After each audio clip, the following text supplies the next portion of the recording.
Hi, my name is Michael, and welcome to my 2D action and adventure RPG tutorial series. We are learning how to build a top-down 2D game that features action, adventure, and RPG mechanics all in Godot 4 using GDScript. In this video, we're going to take our simple character controller that we created in the previous tutorial and improve it by adding animations for the walk and idle states and making the character face the direction that you press. So let's take a peek at where we left our project off. I'm going to go ahead and just run this. We've got our player, and he can move kind of like this, kind of lame. So we're going to add those animations. Now there's a couple ways we could add the animations. We can use an AnimationPlayer, or we could use an Animated Sprite 2D node. The Animated Sprite 2D node is a simpler option for animating a sprite. It's very simple to set up, but it comes with some drawbacks.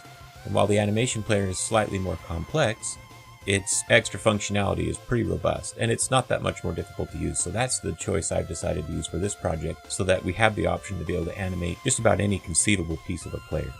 And also, before we get into adding the animations, I'm going to go ahead and put our player right in the center of the screen here. That way he won't be starting on the top corner. And before we edit anything on our player, we need to make sure we're actually editing the player scene. So go ahead and click on that and get your player scene open here. In our scene tree, we don't have what we need yet to be able to create animations, because we need that AnimationPlayer node that I mentioned. So let's go ahead and add an AnimationPlayer node, and that's usually visible right here. If you don't see it, go ahead and type it in the search. And there we go, there's our AnimationPlayer. And once we select the AnimationPlayer, you'll see the animation options appear in the bottom panel. And it's pretty empty right now, so let's create a new animation by clicking Animation, New. And we're going to call this idle underscore, I don't want all caps, idle underscore down, all lowercase. This naming convention is going to be important for later on when we go to hook up our animations in our code. So we're going to have 3 variations. Idle down, we'll start here. We now have a timeline, but nothing to animate. There's 2 ways we can start adding keyframes for this animation. One would be to click Add Track, and then pick the type of track. In this case, we would be animating the frame property on the Sprite 2D, so you could click Property Track, select Sprite 2D, say OK, and then find the frame property and say Open. And I'm actually going to cancel that and show you an alternative way. While we have the AnimationPlayer selected and the UI displaying in the bottom, we can go over to our Sprite 2D. Notice it stayed on the AnimationPlayer, and when we look at the inspector for our sprite, I'm going to expand the animation options. You'll notice a little key icon appears next to each property. So we can just find the key next to frame and click plus, and it's going to ask us if we want to create a new track for this. Let's say create, and there we go. That's the same outcome as if we had finished the previous process of going through the add track interface, but just a different way to get there. I'm going to zoom in, control scroll wheel to zoom in, and I'm going to go ahead and create the keyframes we need for the idle animation. I'm actually going to zoom in more. There's only 3 frames on this one. It's quite simple. It's meant to loop in a ping pong fashion. So we'll go here, we can right click, insert key. And when we select that keyframe by left clicking on it, you can see there's a value up here. The first one, when we added, it was at 0. The second one should be on frame 1. And then we can come here and insert one more key, select it, change it to 2. And then if we hit one of these buttons here, this little play button with a line on it's going to play from the beginning. You saw a little bit of a wave there. Obviously we need this to loop, and we've got a lot of empty space. So in order to fix that, let's just crop down our timeline. It's only 0.2 seconds long. So we can change the duration right here in the top right corner of the animation interface. Type 0.2, press enter. And then we're also going to click this little button. It's got these circular arrows. This is for repeating. And I'm going to show you what that looks like. Now, we actually don't want it to repeat normally. Like I mentioned, these particular animations were designed to be ping pong. So if I change that, click that one more time, you'll see a different type of looping. You can see what the playhead's doing, moving from left to right and back. And now we get a little bit more of a natural animation on this. And I'm actually going to do one more thing. I think 0.2 is a little bit fast for that. I'm going to change it to 0.4, double the duration, and then plot these guys, space them evenly think that's looks about correct. Let's see how that looks. Okay, a little bit more calm. I like that. So now that we've got this one idle animation created, it's going to be pretty quick to create the other ones. We're going to click on the animation while we're on idle down. Click on the animation menu and select duplicate. And we'll rename this to idle_up. And then I'm going to duplicate this one more time and call it idle_side.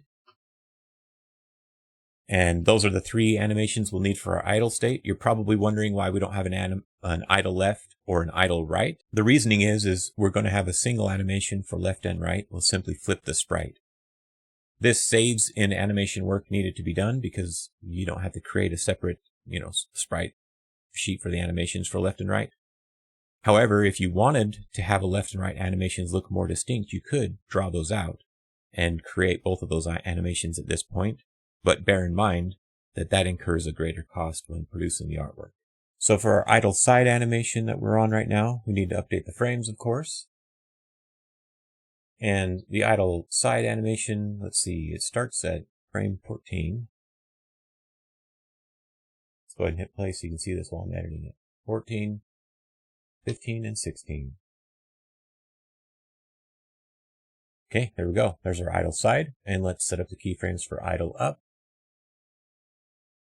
which are keyframes 7, 8, and 9.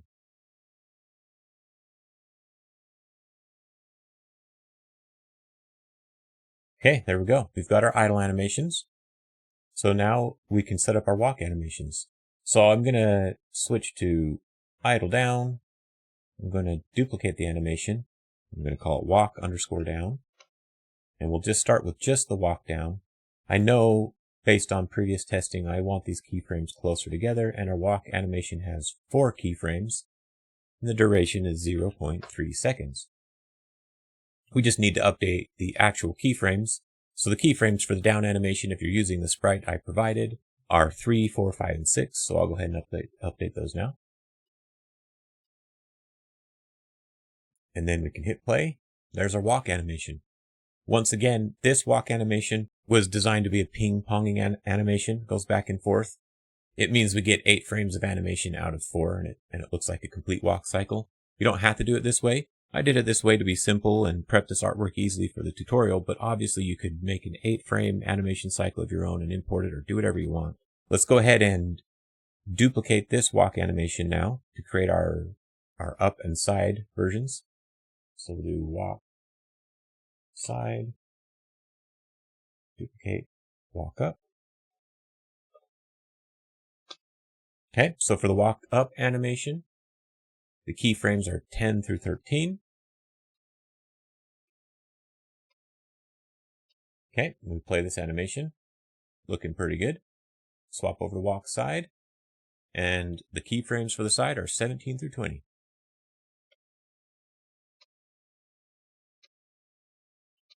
All right, there we go. We've got our 2 animations with their varying directions, so a total of 6 animations here. You'll notice that when we created our first animation, it also set up this reset animation, and it's just a single frame animation.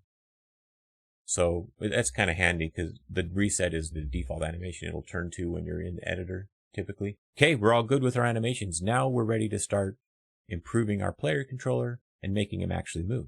And let me zoom in just a little bit on the code viewer so that we can get as much real estate out of that as possible. And hopefully it's easier for viewers to read. How about one more? Okay. So we're going to need to add a couple things to our script in order to animate this and improve what we're doing here. We're going to need some more variables, and we're going to need to reference a couple of our nodes. So let's start by adding a few variables. First variable we're going to want to add is going to be called cardinal direction. Keep in mind, this is how I devised to do this, and it's based off of my crazy brain. So hopefully at the very least you learn some new ideas from this if you're new. And if you think of a better way, then more power to you. Go ahead and do whatever works for you. And by default, I'm going to set this cardinal direction to vector 2 down because that's the direction our character is kind of facing by default. That's not super important, but it, whatever. Vector 2, it is what it is. And You'll notice that I always strongly type my variables. Best I understand, that's more performant for Godot, but it also just makes it so that you get better code completion hints, and there's less confusion when you're looking through your variables later on. You know exactly what type of variable they are. Removes the confusion. I'm going to add one more variable here called direction, and this is actually a variable that we already had created last time. I'm going to go ahead and set this to vector 2.0 while I'm talking. Okay, so this direction, you'll notice in our process we have var direction showing up here. I'm going to just delete that. The rest of the code stays the same, but now instead of the direction being a variable within the scope of the process, it's in the scope of the script. So our other scripts will be able to access this direction variable now. That's what that changes. So to explain that just in another way, when we declare the variable inside of a function like this, then other functions do not have access to that variable, okay? Because it's local to the function within which it was created. But by putting it at the root level of the script, any new functions that we create can also access that. So that's gonna help us quite a bit, actually. I'm gonna add one more variable here called state, and this will be a string. This isn't the best way to handle states, but that's because in our upcoming video, we're gonna tackle a proper state machine for our player. So this is just kind of a holdover, a way to get us kind of going. And then we're gonna create some special variables here that we haven't looked at before. They're called an onReady variable. In Godot, it means we're gonna reference a node, and before the script starts, we wanna make sure we've got that reference to that node so that we can use it in our code. And you can create these manually, but there's actually a really easy way to create an onReady variable. And the first one that we'll want is our AnimationPlayer. So if you click, hold Control, and drag that into the script and then let go, it created an onReady variable. It named it AnimationPlayer, which is just, you know, a different version of the name in the scene. And I'm going to go ahead and add the type of type AnimationPlayer. There we go. Now we can access our AnimationPlayer through code. We also are going to want a reference to our sprite, so I'll do the same thing. I'm going to control drag it. I don't care for the sprite 2D, I'll just call it sprite, but I will add the type of sprite 2D. And I think that should be enough to get us going here.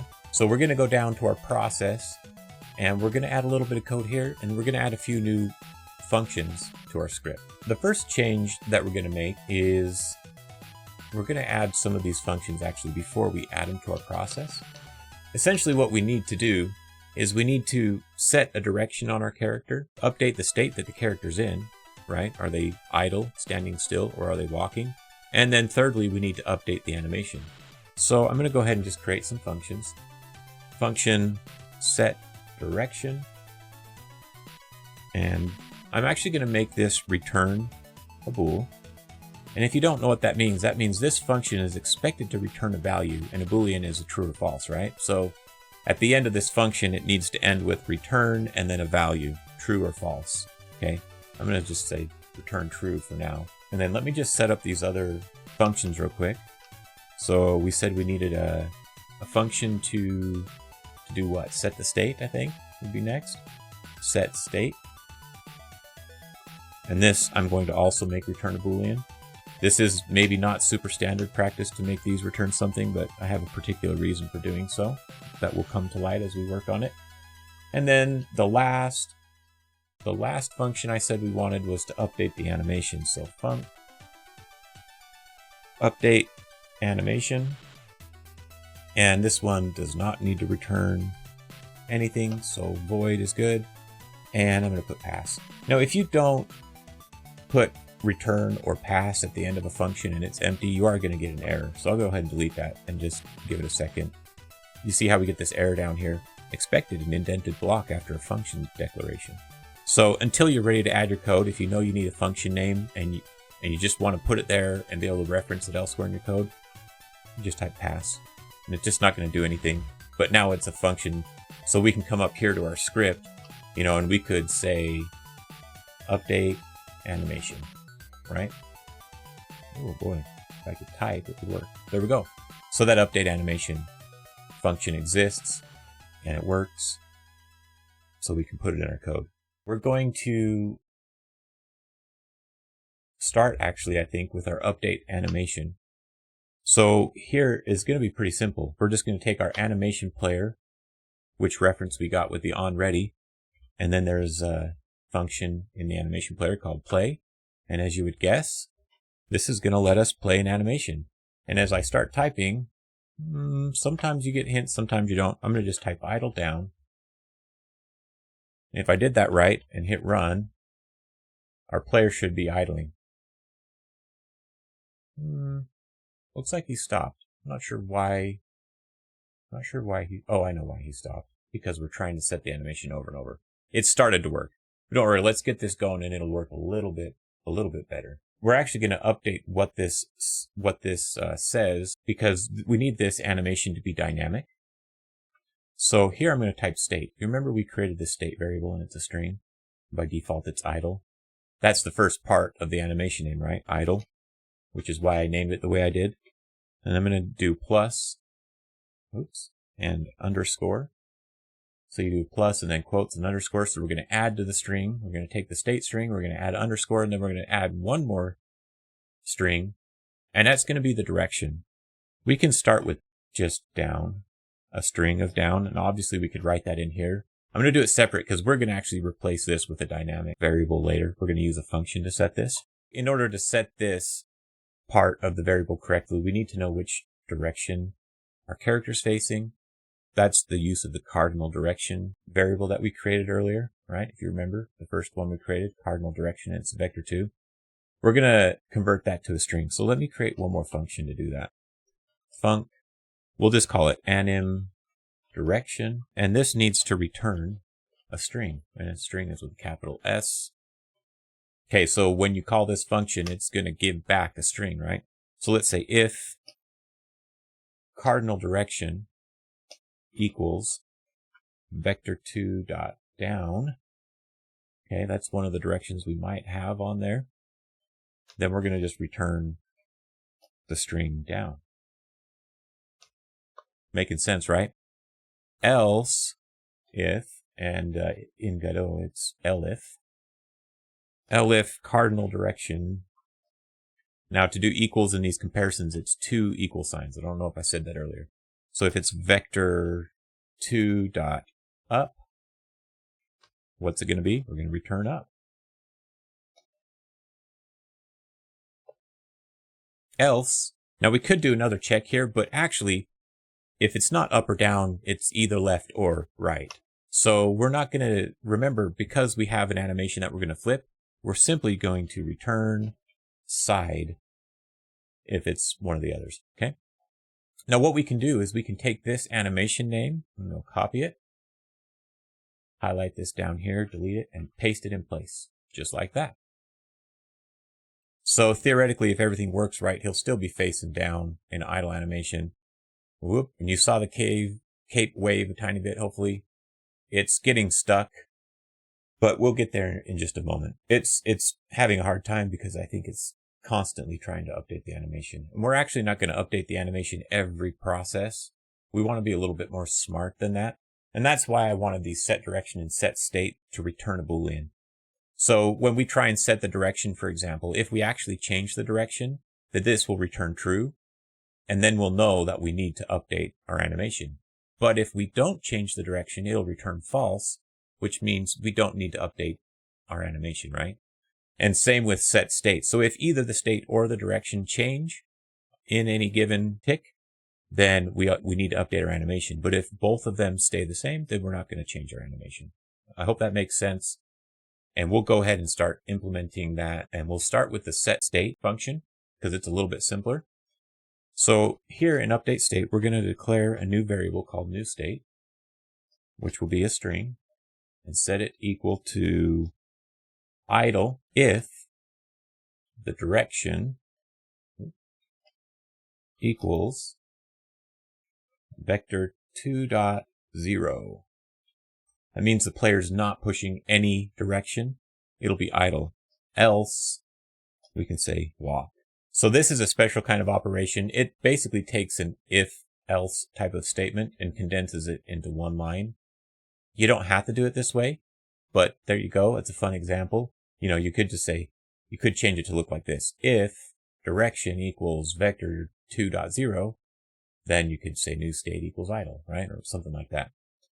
But in this case, you notice I stored it as new state because we haven't actually set the state yet. And here's why. Remember I said if the state doesn't change, we don't want to necessarily update the animation, right? So if new state is equal to state, that's whatever the current state is. So if they are the same, then we will return false.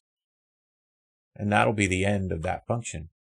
Else, if they are not the same, actually, we don't need the else. We can just say, right, if this condition passes, it's going to return false. Except I got to spell state correctly because it has two T's. Okay. So if that doesn't pass, then we'll just set state to the new state and return true. Okay. So here we go. Let's try this here. Let's say if update state, I'm going to put this function name in there, right? Kind of interesting, right?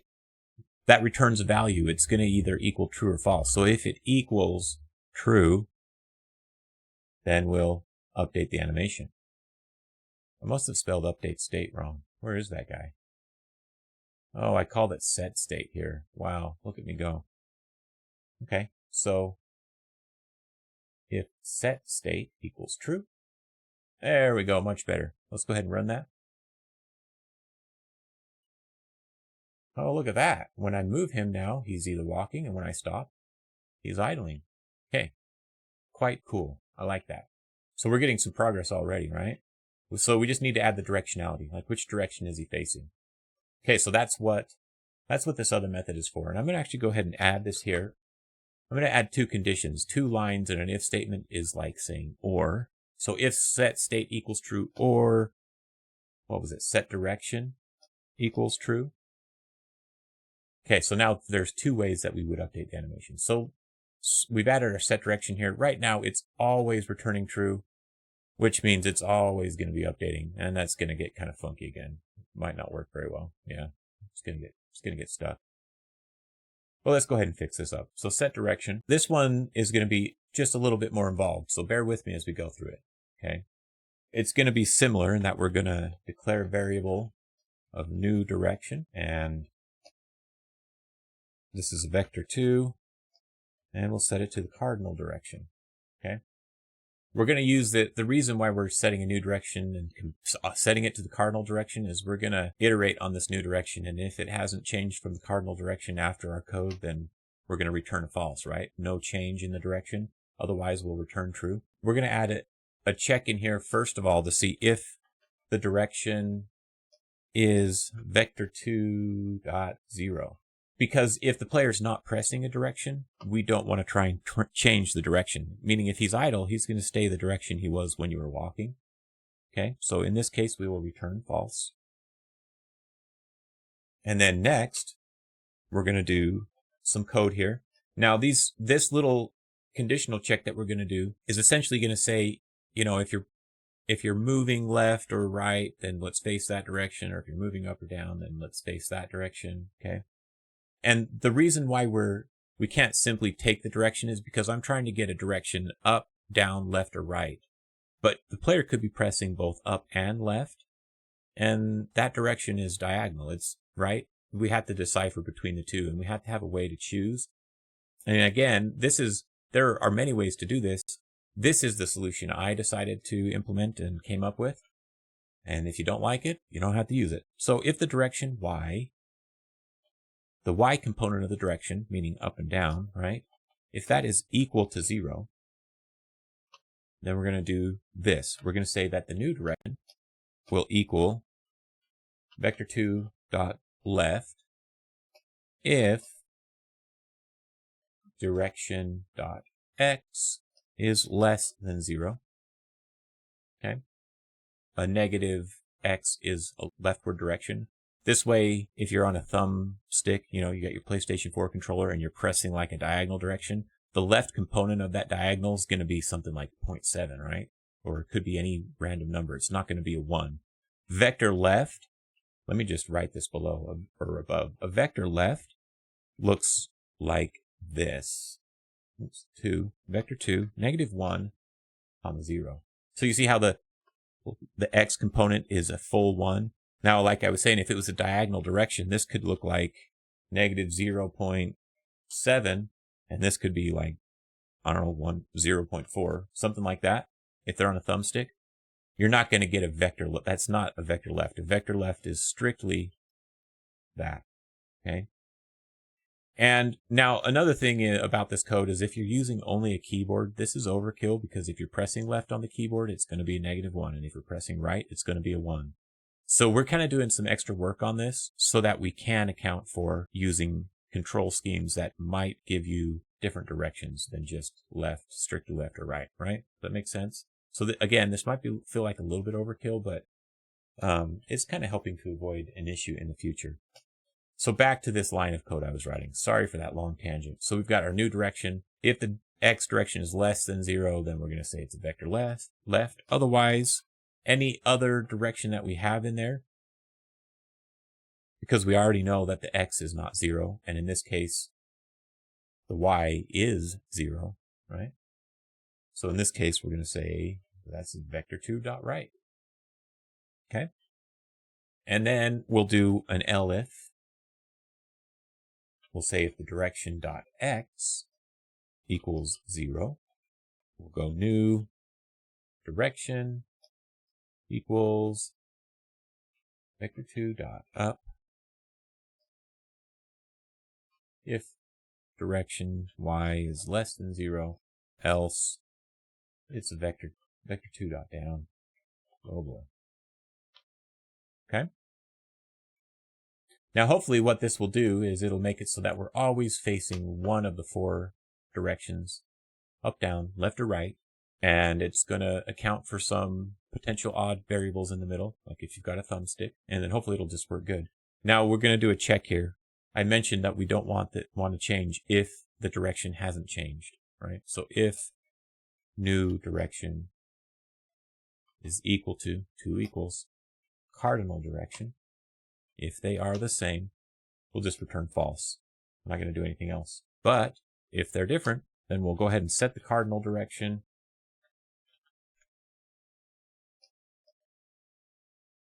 to the new, oh boy, the direction. The new direction.